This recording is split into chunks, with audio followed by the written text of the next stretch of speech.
Hello, welcome to another edition. This is the Sports Review. It's Friday, 27th of January. It's a busy weekend of sport.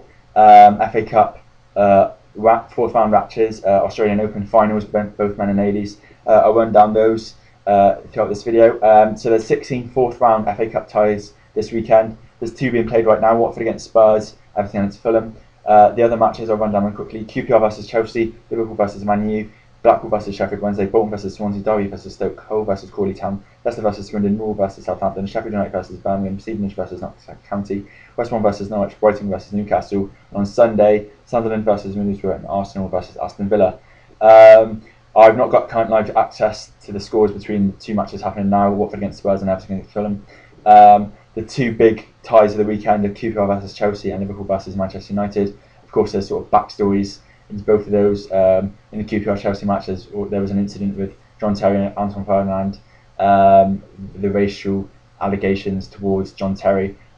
Disturbing news in the past day or so has come out that Anton Ferdinand received a bullet through the letterbox in an envelope. I hope the person whoever sent that bullet is found out. He's charged with something. I don't know, threat, if that's what he'd be charged with, but there's certainly a bit of background history between those two in recent times. Also, in Liverpool Man United, you got the racial allegations from Luis Suarez against Patrice Evra. Luis Suarez was accused and charged with using racial slurs towards Patrice Evra. Tomorrow is going to be his last ban, I believe. I could be wrong. Patrice Evra is back. Patrice Evra is not banned, as contrary to what some people are saying that I know. He has picked up his fifth booking of the season in his previous match, but that's scrapped as of January. So Patrice Evra is going to be playing tomorrow. There's the only shock I could really see happening. Brighton versus Newcastle, perhaps, and perhaps Crawley Town beating Hull. Other than that, I don't see too many shocks happening. Australian Open finals. The ladies' final is happening Saturday morning British time. The men's final Sunday morning British time. Novak Djokovic is going to be facing Rafael Nadal in the men's final. Novak Djokovic defeated Andy Murray in this morning's round through in Britain in 5 sets. That was a really exciting match. I didn't see that. I was at school, but I was kept up to date with the scores, and that would have been a brilliant match. Murray took the lead, Djokovic got 2 back, or the other way around. But it was a really interesting match. It was 4-hour, 15-minute match.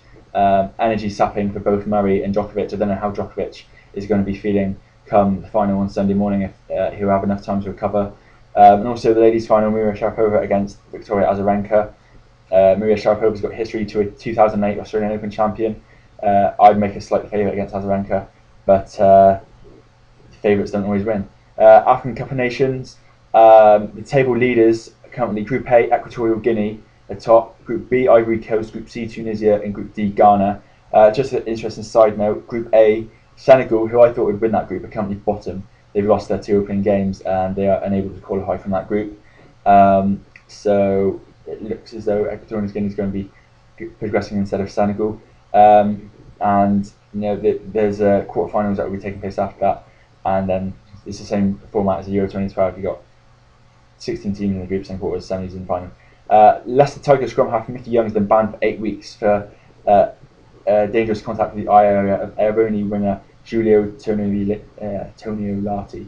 An 8-week ban. He's going to be out obviously for 8 weeks. A lot of matches. I don't really follow rugby union, but that's a big bit of news there. League Cup final. That's a very big news. The 2 semi-final second legs have been played out during the week. League Cup final is going to be Liverpool against Cardiff City. I've seen both the semi-final second legs. First one, Crystal Palace against Cardiff City at Cardiff City. I was actually hoping it would go to penalties because I really like a neutral penalty shootout. When it was only a 1-0 victory in normal time for Cardiff City and then extra time, I was really happy that it was a penalty shootout. I was a bit disappointed that Crystal Palace missed 3 of the 4 penalties that they took, but well done Cardiff City and well done Tom Heaton. He made a couple of good saves in that penalty shootout. Cardiff were rewarded with a trip to Wembley against Liverpool, who overcame Manchester City in the second leg. They didn't overcome them. They got a 2-2 draw, which was enough due to the 1-0 advantage they had from the Etihad Stadium a couple of weeks ago. I am a Liverpool fan. I hope to be going to that final at Wembley. Me and a couple of mates are hopefully going to get tickets. It's going to be very hard to do that. It's going to be quite doubtful whether we will get tickets because there's only 31,000 allocated to both Cardiff and Liverpool fans due to the sponsorship and the Wembley box subscriptions. So I hope to be going with a couple of mates of mine. Hopefully that's going to be the case. If not, I'll just have to watch it on the BBC. And golf news: Torbjorn Olaisen is leading the Abu Dhabi Championship after Rory McIlroy had a bit of a, not a disaster, but a bit of a problem in the sand. He's got a shot penalty in a bunker. So halfway stage of the Abu Dhabi Championship, Torbjorn Olaisen is leading. Thank you for watching my second sports review video. Please subscribe to my channel and follow me on Twitter. The link is going to be in the description underneath the video. Thank you for watching and hope to see you next time.